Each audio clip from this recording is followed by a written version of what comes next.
Item on the agenda, and Ken Kaminsky will do a presentation and a discussion regarding this is really exciting, non-potable reuse pilot project. This is really potable. Indirect potable reuse. It's not non-potable. That's what we have already. My notes say non. So I just read, I made a mistake. Indirect potable reuse. And so that's what we've been talking about for a while, is our next big water source will be indirect potable reuse, where we take highly treated effluent from the water reclamation facility and put it into the reservoir. But with me tonight is Dr. Kyle Murray from OU.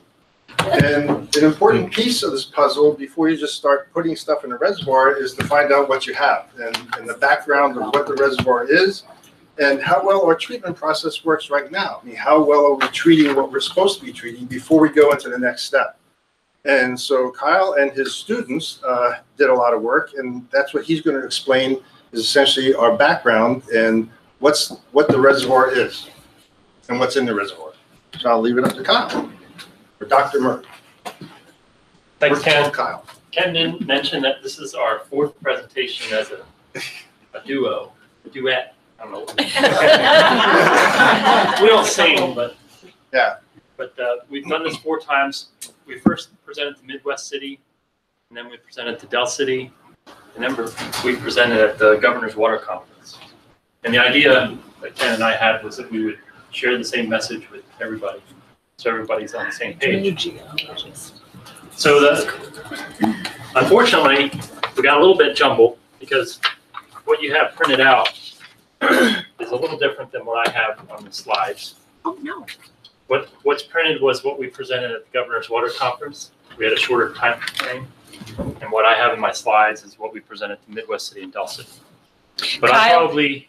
Let me just interject something here, maybe for the people in the audience. Maybe everyone knows this, but the reason that you would have been presenting it to Midwest City and Del City is because we share the control of the lake and the water with Del City and Midwest City. And so if we're going to do a pilot project like this, it's really important that we have Del City and Midwest City on board. And it's important that their population is on board with this. And that's what we've been working on. And so that's part of the reason for the presentation. So yes. Should I save for the end in asking how it was received by Midwest City and Del City, or should we just get right to it? I was going to expand on what she said. We were actually invited to Midwest City by an employee of the wastewater engineering, or is it stormwater engineering department? Wastewater. So he invited us, and then Del City Council reps and maybe the mayor were at that meeting, and they invited us there. So we didn't just impose ourselves upon them. They invited us, and they had a lot of good questions. Okay. At Midwest City especially, I think Del City, we had fewer, but maybe because they'd already seen round 1. Yeah. And we had meetings previously with the mayors and city managers. So that piece had already been done. And you've presented before to them, but more recently. So my project for Lake Thunderbird was funded by COMCD, and we started sampling in 2016. We finished sampling in 2017. And so I'm going to present most of that work. You want to go to the next slide? So in addition to the work that I did for COMCD, which I'm calling here Horton 2018. Horton's the name of my master's student. There were 3 other projects that are relevant to the water reuse system that Norman would be considering. So in 2016, there were 2 graduate thesis projects. Jones from the University of Arkansas did his dissertation and included a study of Norman Water Reclamation Facility, effluent, primary effluent, secondary effluent. And Walbacher at OU did a study of the treatment system as well. And here's the full reference for those. So we have an understanding of the constituents of emergent concern, CEC, in the effluent, primary effluent, secondary effluent. And then Thornton did a study with Dr. Bob Nair as her supervisor. I was a committee member. She studied what happens if we take the effluent, secondary effluent, and we mix it with sediment as if we were transporting that effluent to Dave Blue Creek, and we put it into a microcosm and let it degrade, expose it to photosynthetically active radiation, PAR, and let it degrade for 15 days. That would simulate travel downstream. So her thesis has analyses of the effluent and then analyses of the effluent after it degraded in different microcosm studies. And then Horton, my student, her work was what's in the lake presently, 2016, 2017. So we have a pretty good picture of the whole scheme here. And we can understand how those compounds, if you release them into a river, how they would potentially degrade, and then what we would be mixing with in the lake. Can we go to the next slide? So this is just a picture of us sampling the lake. It must have been January, cold like it is today. Glad I'm not out there today. We sample with a stainless steel sampler because the compounds that we're collecting or analyzing, we're looking at trace concentrations in the parts per trillion level. So even the sampling equipment sometimes can contaminate the sample. So we use stainless steel. We're very careful about using gloves. We have to avoid tobacco and deodorant and all kinds of things for 24 hours beforehand. Artificial sweeteners, caffeine, all of those things, not to expose the samples and contaminate them. We sampled 6 sites. Grumpy, stinky people. Labeled here, site 1, 4, 6, 7, 8, and 11, kind of a funny numbering scheme. But we just used the numbering scheme of a previous set of samples that were collected by the OWRB and DEQ for water quality. So we sampled the exact same locations that were sampled previously. Go to the next slide. And so it's difficult to present a lot of data in a concise manner. Let me just give you a kind of a quick overview. We analyzed 100 compounds, roughly. I'm going to simplify the numbers. 100 compounds. The primary effluent in those theses projects, there were about 80 compounds detected out of those 100. In the secondary effluent, there were about 60. And then in the lake, ultimately, we detected about 40 compounds. So out of the same suite of 100 compounds, roughly, we have a decrease in the number of detections as we move downstream. What I'm showing you here is a subset of the compounds. These are the pesticides. There are 19 of them in this group. The first column is effluent from the Jones dissertation. The second is Laubacher's effluent. The third is Thornton's effluent. And the fourth is Thornton's microcosm study at the end of 15-day period. So it was mixed with Dave Blue Creek sediment. Then all of these are the samples from the lake. There are 6 sample sites, 1, 4, 6, 7, 8, 11, 4 sample seasons, and roughly 100 compounds. So we have about 2,400 analyses of the lake water. So if the cell is highlighted, it means that we detected a compound. And the concentrations shown there, you probably can't read them, but hopefully you can at least see the number of detections. And here's at the bottom is the total. So in the effluent, there weren't very many pesticides detected. And in the Lake Thunderbird water, there were actually more pesticides detected than in the effluent, which makes sense. We have runoff going into the lake. We don't have runoff coming into our wastewater from residential use. Let's go to the next slide. This is the group of compounds that I call industrial compounds. We have 4 detections in the effluent, two after the microcosm study. So we're losing some of those compounds by interacting with the sediment and exposing to photodegradation. In Lake Thunderbird, at the most, we have 3 detections of industrial compounds. Usually it's 0 or 1. So not a lot of industrial compounds washing into Lake Thunderbird. Go to the next slide. The biggest group of compounds, we have about 46, I think, total pharmaceuticals and personal care products out of 100 in our effluent, we detected in this group 8 out of 18, 6 or 9 out of 18. Microcosm study shows that if we mix that effluent with the sediment, expose it to photosynthetically active radiation, agitate it so it's like being exposed to an oxidizing environment, those compounds are removed.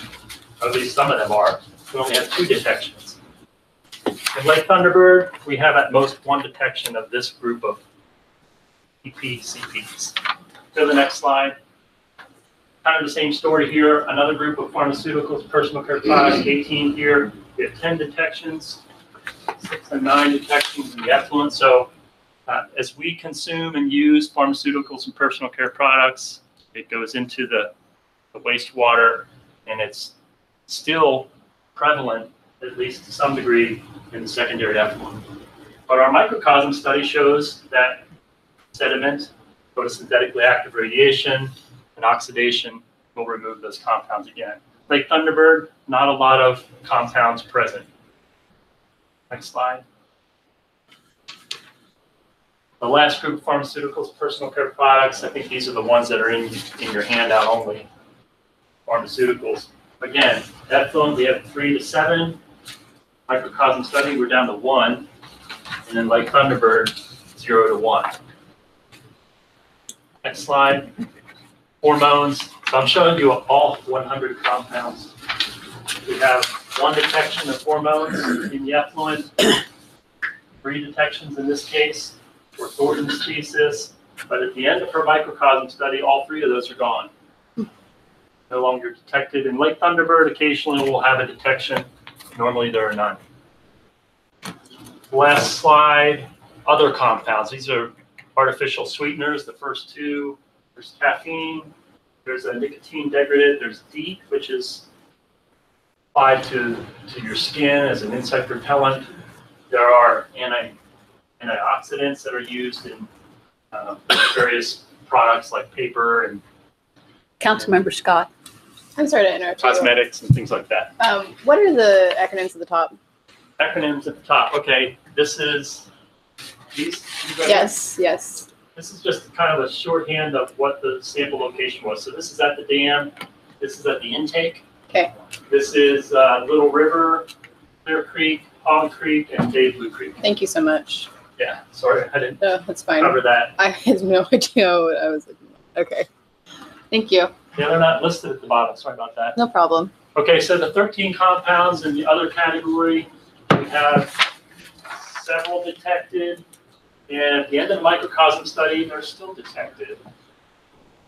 We do have some degradation and decreases in concentration, but some of these things, like these artificial sweeteners, are very persistent, difficult to remove. In the lake, we see more detections of some of these. DEET, for example, is detected everywhere except this one spot, one season. Cotinine, nicotine metabolite, is detected everywhere, and this artificial sweetener persists. If we consume artificial sweeteners and our waste ends up in the lake, so does the artificial sweetener. We have another question. Yeah, just shout out if Do you know what artificial sweetener it is? I can't pronounce it, but it's listed here. Okay. Like what should I, Sulfame K. Like corn syrup or something? does anyone know what that is? That I should immediately stop consuming? blue if it- one. Sucralose is a pretty common I one. think that's the Right. blue one, sucralose. And the pink one's the top one. Maybe. Oh, Google it for you. Please do. I need to know what I need to stop Not consuming doing immediately. ordinance What is the Well, name people of that from using artificial sweetener? No. Just because we have That's the word. concentrations and detections doesn't necessarily mean it's harmful. So my last slide will at least Sweet one. get to that point. Called calorie-free sugar substitute. To the next slide. Nut or sweet one. Okay, so this kind of gets to that question. Oh. We have some compounds that I call benchmark compounds, and pesticides, industrials, pharmaceuticals, personal care products, hormones, and other category. Here are those. Here's one of those artificial sweeteners. Caffeine, some things that you might be familiar with. So we have the effluent, maximum concentration that we observed, We have Dave Blue Creek sediment plus photosynthetic active radiation. After 15 days, we were below these levels in most cases. And here's Lake Thunderbird concentration in comparison. So what I have in the caption Wow. basically tells you that if it's red, then the concentrations in Lake Thunderbird are higher than we would expect to find if we released effluent into Dave Blue Creek, and that process that we emulated with the microcosm study would continue in Dave Blue Creek. The Dave Blue Creek would potentially degrade the compounds to lower levels than we currently have in the lake for these red ones. There are some standards, some health standards. There are very few for the compounds that we looked at. But for example, 2,4-D, a pesticide, we could consume 70,000 nanograms per liter or parts per trillion without any adverse health effects. We don't have anywhere close to that concentration in the effluent, the microcosm study, or in Lake Thunderbird. Simazine and atrazine, these are be maximum dangerous. contaminant levels established by the EPA. So in theory, you can consume that concentration of those compounds without any adverse health effects. We're well below those. So we could drink the effluent right now. Oh, I'm sorry, Councilmember Wilson has a question. Affected by those compounds. So at what point does it like compound upon itself and they get to a point where it saturates the water supply? I mean, right now it's at this, but if we were to continue to deplete our water supply and be using the effluent. So I think you're asking, will it build up? Yes, Will there it you go. become more concentrated over time? Takes a degree to understand what I'm We talking think, about. I think not. I think Ken would probably agree with me. These are all organic compounds. So in theory, they should oxidize relatively easily. That's your last column, essentially. Yeah, so they have a Oh, the half-lives? Okay. short half-life in the environment.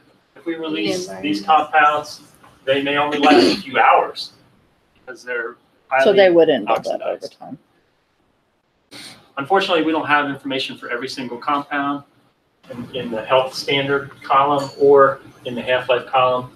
But what we do understand is that most of the compounds are going to degrade relatively quickly, and the concentrations that we currently see in the effluent and in the lake are safe.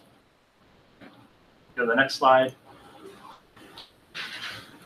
So this is kind of a summary of what was detected. We detected 31% of the pesticides, 9% of industrials, pharmaceuticals and personal care products, a really low percentage in the lake. 2.3% of our samples had those pharmaceutical products. And the artificial sweeteners, I think, made this number a little higher. We have, in the case of Lake Thunderbird, 11 health standards to compare to, and we have 0 exceedances of those health standards. So you could drink lake water and still walk away from that relatively. As we do. Walk away. Is that the challenge, the Thunderbird challenge? Facility, primary and secondary treatment. We know from the 2 graduate thesis projects that were done there, we know that the concentration coming in to the treatment plant is degraded. Those concentrations are degraded at the end of the primary clarifier. We know they're degraded further at the end of the secondary clarifier because of those studies that have been done. And now, if you add the Thornton thesis, which mixed Dave Blue Creek sediment with that secondary effluent, we would see even further degradation. So, in theory, it's feasible to take that effluent, put it into Dave Blue Creek, and add cleaner water to Lake Thunderbird than we currently have in Lake Thunderbird. Now, Ken will tell you we can do even better. We can clean it up to whatever standard is required. And I think that's the purpose of the pilot project. Did I miss any questions? I'm kind of looking at the screen more than anything. Kyle, I do want to make the comment just from talking to the mayors, Matt and Brian, that I think that it was really helpful because they were very concerned about CECs, and I think this presentation was really helpful. Good. because they're trying to work with their citizens too. I'm also doing a project for City of Bartlesville right now. I have got 3 rounds of sampling done. They're doing a reuse project. Similar results. We're sampling the effluent, we're sampling the river, we're sampling the lake, so various parts of their supply system with very similar results. And we're doing a little kind of microcosm study there where we're using powdered activated carbon, which they use for treating taste and odor issues, dealing with taste and odor issues. And there's a little bit of degradation that occurs by exposing the effluent to that powdered activated carbon too. So we're learning a little bit more about the process, but we'll have just a bigger database to make the public comfortable with the idea of reuse. And so that's where our pilot project comes in. And so the end product is that there are CECs in the lake now, and we're not discharging anything into the lake. And our treatment plant, the way it's existing right now, which is primary and secondary treatment, does remove about 85% of the CECs just with what we have. But we want to get to the point where we have essentially drinking water that we're putting into the lake. And so that's why you do a pilot study. A pilot study is a small scale project, usually small scale. Sometimes it's bench scales, but ours would be bigger. I'll show you that. Just to show what we can, how we treat it, and what the costs might be, what the time might be, how hard it will be to operate, things of that nature. That's what our pilot projects will hopefully get us to do. So this is just normal stuff as you start out with the treatment process. You start out with a lot of things, biological oxygen demand. This is our treatment plant now. We can get rid of turbidity, we can get rid of some of phosphorus, we can get rid of nitrogens. And we start, every time you set up a barrier, you get it a little bit cleaner. And that's all we want to do is right now we have barriers to about here, and we just want to keep working on the pathogens and the CECs to get it to drinking water, completely drinking water standard. So this is our treatment plant. This is the way it looks right now with our addition that we just did recently, the $63 million. The blue is what we'll be using in our pilot study. So instead of having a pilot project that's like a laboratory bench scale thing, we're going to be using a couple of our real live, real size facilities. So we have, again, remember we put this treatment plant right now treats 10, 11 million gallons a day. It was rated at 12, and then we, with our improvements, made it to 17 million gallons a day. So at this point right now, we have some extra capacity. So we have 6 aeration basins. We're going to take one of them, the blue, out of service and run it for our pilot project. And the same thing, these are 2 new clarifiers, final clarifiers. We're going to take one of the old clarifiers that's been decommissioned essentially and run that as a new, as our pilot project secondary. So we use real life, real size facilities for some of it, but the stuff we don't have, we're going to put in here, which would be the next slide. So this is our administration building, and we're going to take this area here, and here's where we'll put the equipment we're going to rent, essentially, which will be microfilters or cloth filters, biofilters, ozone, things that we don't own and don't have now. That's what we'll rent and put some of those pieces of equipment in there. So the piece here is not to look at the scheme of how we're going to treat it. The part I want you to look at is all these black squares, because that's where we're going to measure the before and after to make sure that the pilot project and all the pieces, all those barriers that we're setting up, do the job they're supposed to do. And so essentially that's just how many black squares we have is before and after each process as we go through this. That's the key, and we'll be doing this for probably about a year. Next slide. And so with this, the whole point is we'll have phased implementation. We can phase it in. We know we have our real pieces of equipment that we'll use. We know we're going to be renting other pieces of equipment. And that's the plug and play configuration. If something's not working, we won't be using it. We'll just get another one, sent to rent another one. There's lots of manufacturers out there that will be willing to rent us stuff to make sure what we build at the end product works and does what we want. There's an integration with our water reclamation facility because we'll be using some of our real pieces of our real facility. And then the best part is our staff will be the ones working with this. They'll be using our facility, and then they'll help us with the things we rent. Councilmember Clark. Will that overburden our existing staff? Because we all know we have a lean city staff in general We as it do have a is. lean city staff. This won't be overburdening. This will be an extra work for them. Looking at but- you, Steve. Okay. But this is the interesting part too, because we'll be learning as we do it. And we'll also have the engineers and the manufacturers when they come in, and there's not like, here's your rent it. You rent a biofilter, I'll see you later. I mean, they'll come and set it up and make sure it's working and stuff like that. We'll use our guys because our guys know our plant. So we'll know where to hook it up, where the lines come from, where the electric comes from, things of that nature we'll know. Councilmember Wilson. How, and excuse me if should know this answer, how are we funding this? This has been funded already through our water reclamation facility. You're getting there. Okay, all right. Everything costs money. And it's right here. That was a great question because it's already budgeted. We knew we wanted to do this. You can't jump into indirect potable reuse by saying, oh, let's just build the plant and ask our ratepayers to pay for it. We have to prove it works. We have to prove it works, especially with DEQ, Department of Environmental Quality, Oklahoma Water Resources Board. OU has been helping setting the stage for here's where you are now, here's what we have right now in the lake and in the streams. And then the peer reviews. And the whole point is what we really want to get, and that's why Kyle and I presented this to Midwest City and Del City, as the mayor pointed out, we share the reservoir with them. We have to have buy-in from them.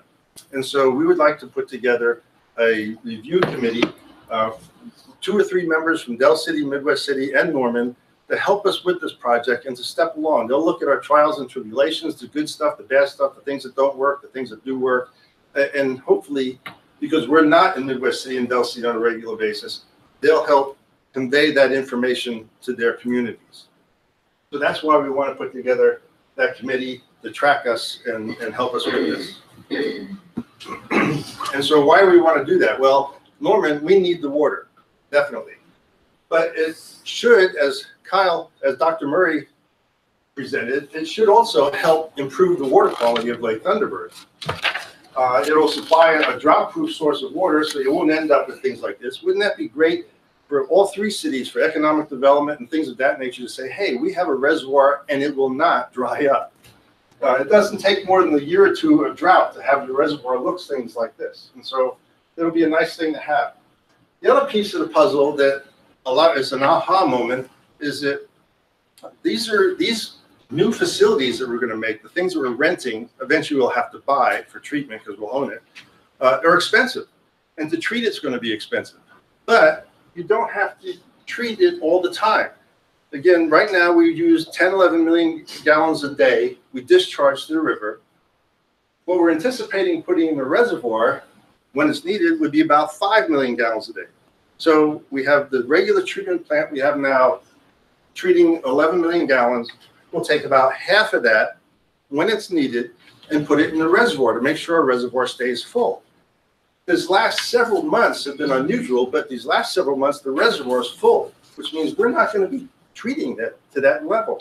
So we're not going to use that extra stuff that we're buying because it's only going to be needed and only going to be used when the reservoir starts going down. So some of the things on the other 2 cities were very concerned, like, you're going to be putting effluent all the time in the reservoir. No, we're not. The whole point is, if the reservoir is getting low, we'll fill it up. If the reservoir has water right now going over the dam, we're not going to spend money to treat extra water to put it in there so more water goes over the dam. That doesn't make any sense. So that's a big piece. And also to help us with what we have to do with our TMDL is to provide water quality data of the lake on a continuing basis. Because this will be the first, I was on the committee to help put together the rules for IPR, indirect potable reuse, with DEQ. And this will be the first permit of its kind. It's a living permit. Right now, water reclamation facilities all over the state, you get a permit. They say, here's your permit. Here's your contaminant levels you cannot exceed. We'll see you in 5 years. And as long as you don't screw up, everything's fine. But this will be a different type of permit. This permit will look at the technologically based limits. What can we treat? How well can we treat it? And making sure we're meeting the water quality limits. We don't degrade or mess up the reservoir. So we get the lowest end of pipe limits. This is an example of the nitrogen and phosphorus. So you have the lowest end of pipe is your permit limit, that goes over here. But then on a continuing basis, because this is new and because we don't want to mess it up, we'll be monitoring it on a very regular, real-time basis. We're going to look at the spatial, temporal, and seasonal time. So a lot of this has to be worked out. We're still working out with DEQ is the spatial. You know, where do you measure it? As Dr. Murray mentioned, you measure it at the end of pipe. You measure it at the intake. You measure it in the middle of the stream, in the middle of the reservoir. You measure it on the surface of the reservoir. You measure it 10 feet down in the middle of the reservoir. So these are the things we have to work out. The temporal is a lake is like a plant. It reacts different. A reservoir, a pond, anything reacts differently in the daytime in the sunlight compared to cloudy, compared to night. It's a not living and breathing, but it's an organism that has lots of plant material in it. So a lot of that we have to work out is we're going to have to take our water quality samples in the daytime, at night, all during the different times. And seasonal, obviously, because the reservoir will react differently in the winter than it does in the summer. Councilmember Clark. Since we'll be the first of its kind to have this kind of permit and a pilot project, can we count on continued funding in some form from DEQ or OWRB, since we'll be working out the kinks for most other cities who do this in the future? We will be getting no funding from DEQ and OWRB. Can we work on that? Because we'll be the pilot for the state, essentially? Yeah, and you know, there's I can start editorializing, which I probably shouldn't do, because there's parts of that group, both those groups, that are willing and anxious to move ahead, because IPR, indirect potable reuse, is something other states already have, other states are doing, but it's still catching on. And so there are members of that team that are like, this is really important for the state. And there's other members of the team that are really scared that they don't want to do this. Okay. And so you end up with a little bit of both of those. We have reached out and looked at grants. So we have sent a few of those, but we haven't heard back yet. So I don't want to tell who the grant is with or what it's worth or anything, because we don't have it yet. And so this is an important piece, is that anytime, these will be things we'll be taking on a daily, weekly, monthly, quarterly basis, that anytime it starts not looking like we had planned, they can revise the permit or they can pull the permit. That's why this is a living permit. This is the first time. It's not like, here's your permit, I'll see you in 5 years. They're going to be looking at this on real time. And if it's not acting the way we think it's going to act, the permit limits can change like that. So that's an important piece to make sure that we preserve the quality of the reservoir and we do what we're supposed to do. Yes. So the monitoring will be done, and I'm sorry if I missed part of this. We're currently doing some monitoring, right?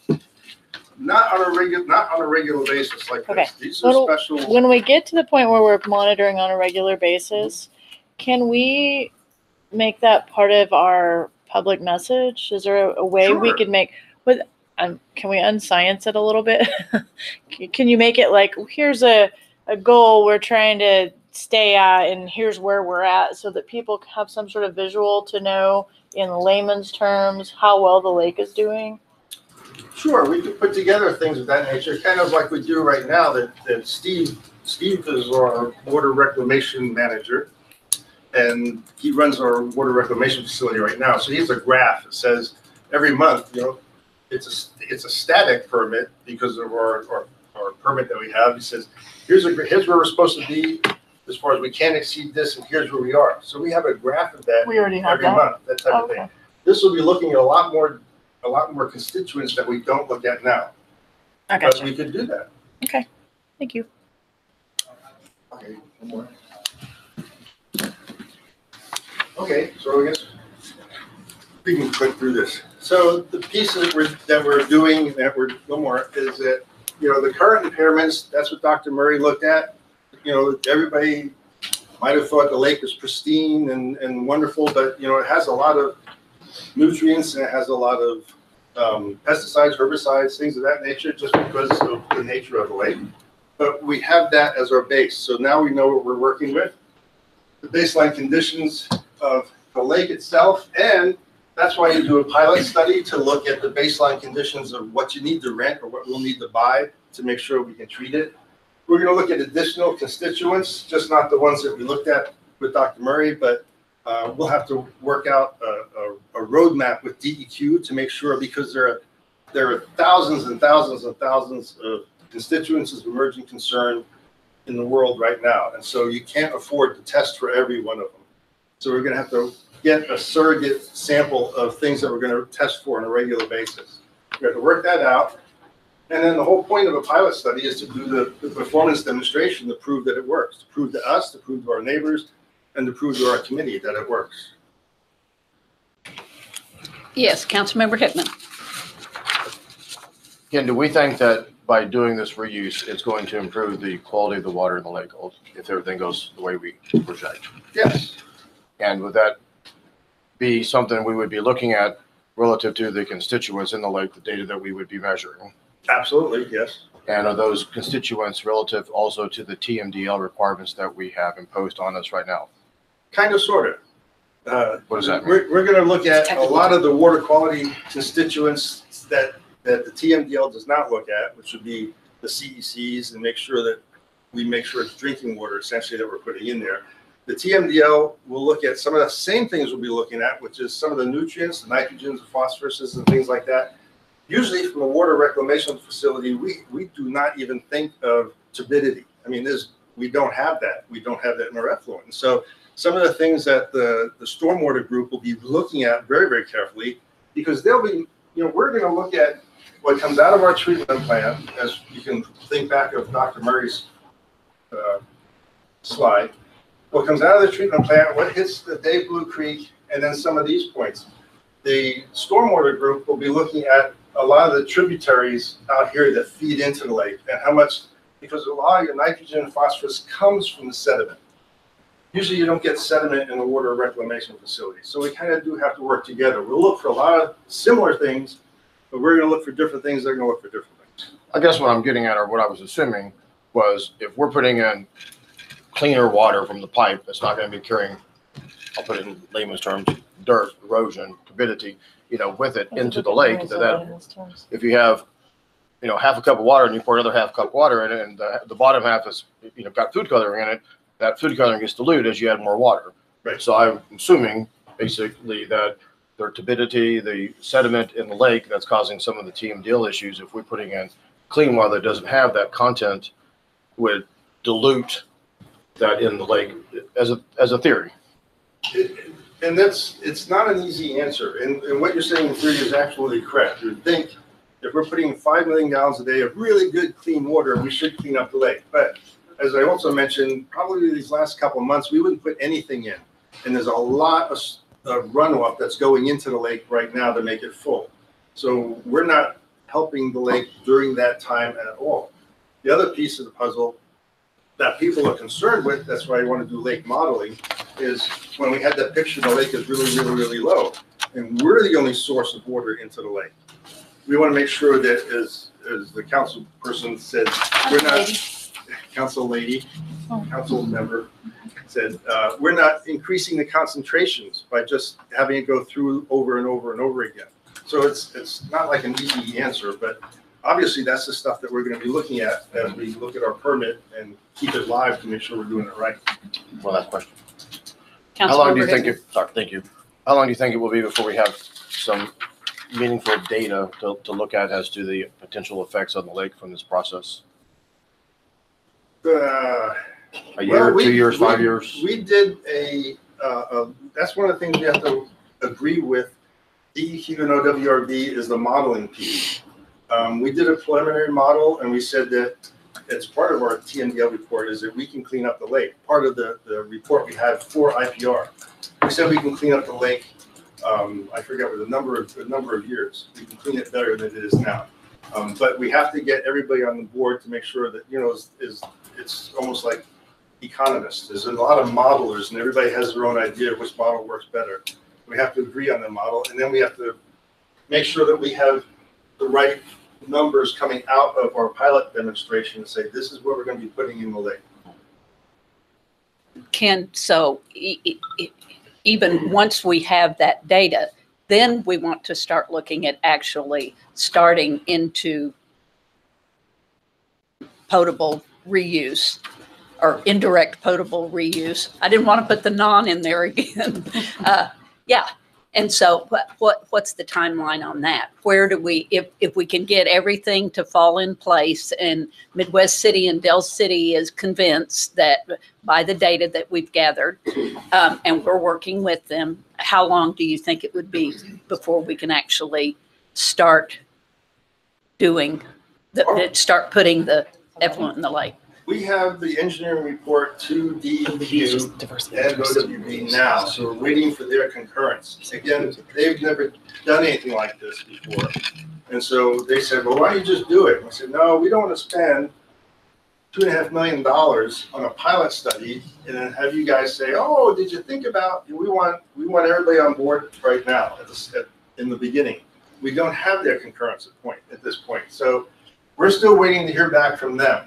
Once we get them on board, we can start the pilot project, which will be in itself at least a year, probably a year and a half. By the time you bring all this equipment in, you run it, and you have to run it, like I said, we have to run it through the different seasons to make sure it operates and it works the way we want it to. And essentially the microbes or the microcosms are happy during the different seasons.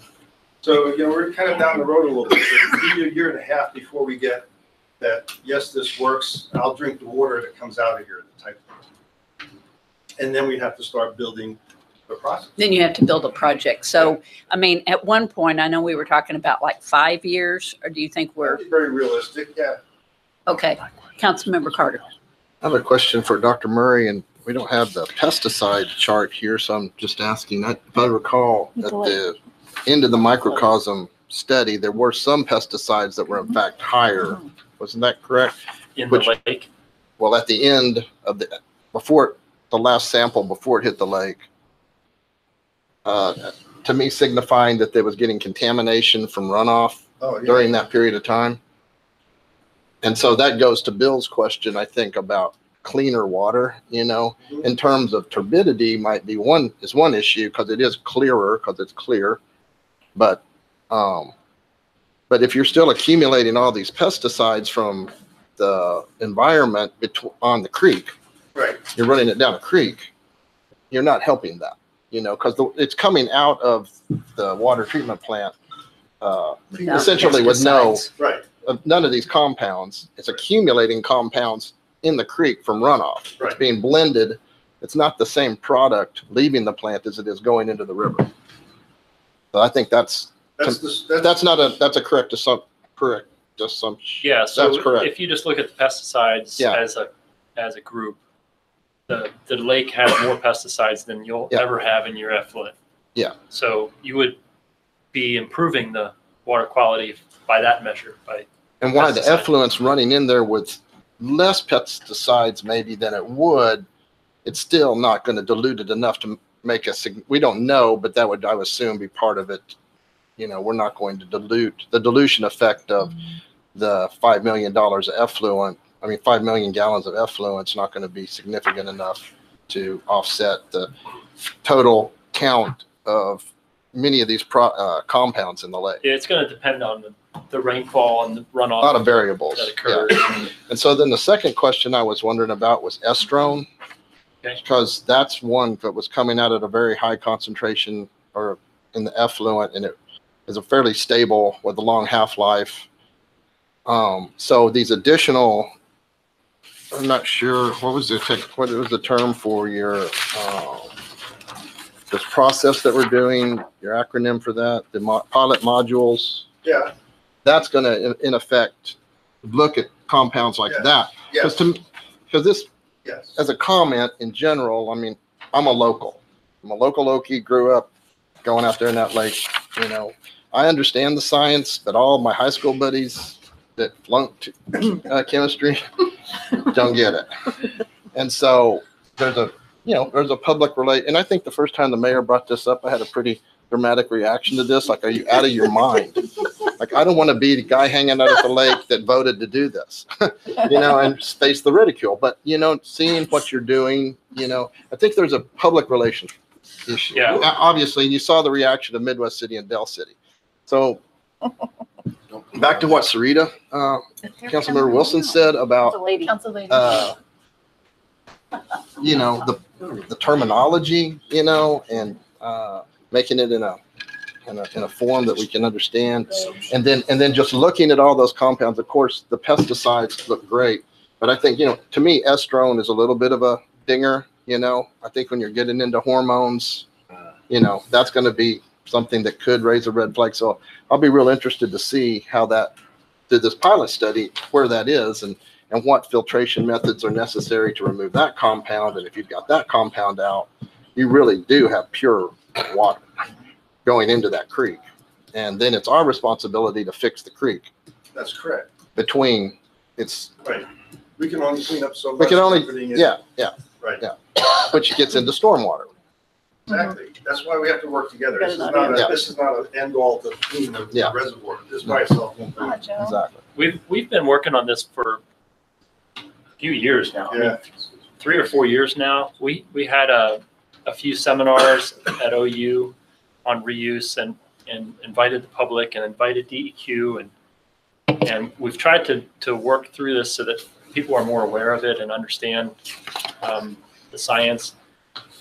I showed you a lot of numbers and all the compounds, but only to be transparent about it. I think in the end, what we will probably have is we may do thousands of compounds, analyze them, but we may have a few indicator compounds that people can recognize and identify with, and we might just present those as kind of the benchmarks and the flags, so we can see, okay, estrone is well below any health standards. And so you have testosterone, you got progesterone, you know, I don't know. Yeah, testosterone and andro and others. Yeah. But no detection. Yeah, no, those were great. Yeah. It's the estrogens that were. But I think it'll take some time for us to work through, okay, which compounds do we want to analyze because of the health risk? And then which ones are the best indicators and the easiest to share with the public? And we'll have this, the robust data sets behind the scenes in the appendix of the reports so that anybody can see them. But we might have some kind of indicators as the ones that we talk about the most. I like it. Councilmember Wilson. I'm I would Council never lady. know you wanted to ask a question. I know, right? What's your fish clean? So I'm being asked this question and I don't know the answer. What if we use reclaimed water to keep the lake volume constant and high? What effect might that have on the turnover? Good or bad? The lake turnover, how it naturally When the lake turns turns over? over. That's a temperature thing. This That's all temperature. So if you have a full lake all the time, will your fluctuation in temperature happen Yeah. still? You Okay. still get sunshine in summertime and night. Are you sure? Councilmember Holman. Just for historical reference for any of our members that may not be aware, a few years ago, the Mayor Miller and I, before she was mayor, served on before we were both on council, I think too, served on the Strategic Water Supply Committee for 2.5 years, where we explored all of Norman's future water resource options and where we would get water from.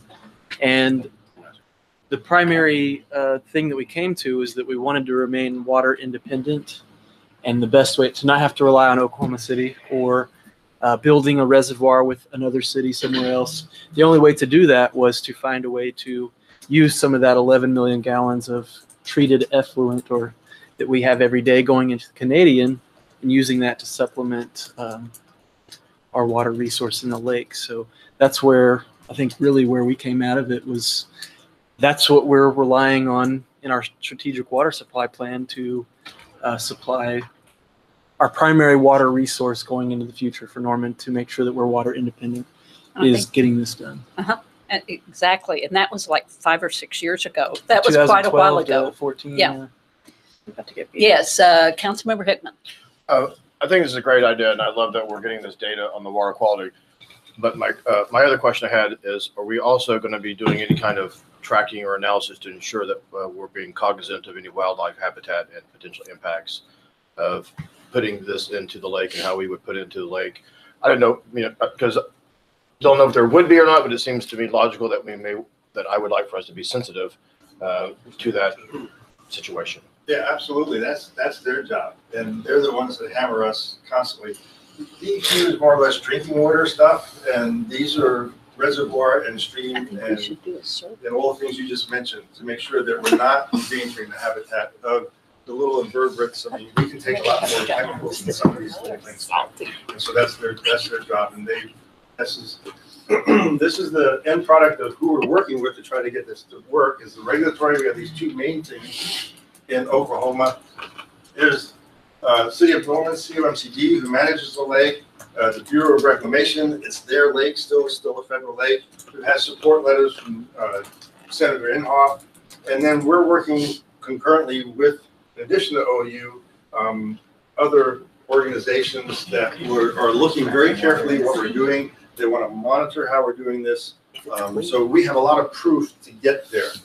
The piece I would like to add to this is to make sure, to try to get Del City and Midwest City's logo on here too, that they're in support. And both of you, what you mentioned, that's why we want the Citizens Committee. We don't necessarily need, we want a normal person to sit and watch us go through this and to be able to explain it to their normal people when they go back to their community. It's a good way to explain it, the normal people. Yeah, to be able to explain it in layman's terms, to say, yeah, I watched what they were doing, some of it didn't make sense, but I questioned it, or, some of the stuff might not work, and we'll make it work. I mean, that's the whole point of the pilot project. That's not. I have a question. Councilmember Yes. Scott. Thank you, Mary Miller.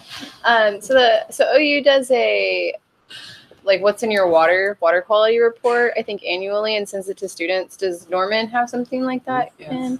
Yes, they We do. get all their water from us. Okay, I'm just wondering if the report, because OU sends it to the students on Yeah. campus via email, so. And we have the same thing. It's a CCR, it's a federal We give it to mandated them. report. It's Okay. a consumer confidence report. And we send that out in everybody's water bill. On our webpage. And we have to send it to all Thank our you. subsequent water providers like OU or trailer parks, things of that nature. So yes, we do that. Cool. Once a year, it's a mandatory Yeah, thing to have. the annual Yeah. report. I've only ever received it from OU in my email, so I've never gone looking. Have you opened your water bill? No, I don't. I just pay it. I just pay it.